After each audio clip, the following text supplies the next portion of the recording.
going to be listed after we would have completed the offer period or subscription period. We're going to be listing the bonds on the Jamaica Stock Exchange. What does that mean? It means that, let's say, for example, you would have invested in the 5-year tranche or option, and, something comes up, life happens, right? And we just have to be real about it. And we wanted to make sure, remember our mantra, to democratize wealth.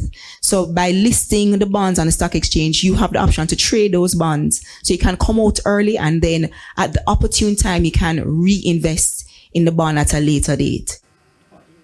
NCB Capital Markets has finalized the sale of one of its investment platforms, Stratus Alternative Funds, to Epley Limited. Stratus, based in Barbados, previously managed several funds across alternative asset classes like credit, private equity, and infrastructure. Following the deal, one of those funds, the Caribbean Mezzanine Fund 2, will remain active. Epley and NCB Capital Markets had jointly managed that fund since it was launched. But now, Epley will take full control of its investment operations.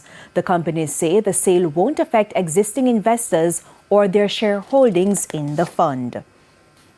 To the stock market now, the JSE index declined by 1,153 points today, while the junior market index declined by 37 points.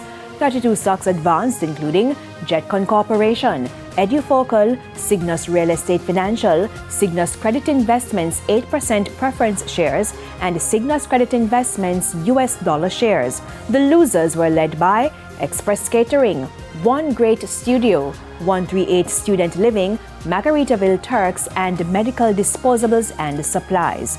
31 stocks traded firm. Trading ended today with the banks and cambios selling the US dollar for an average $158.59. The Canadian dollar is being sold for $115.26.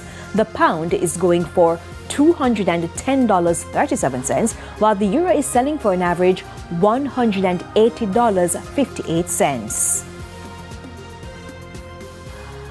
And that's it for the Business Day. Regional and international stories are next.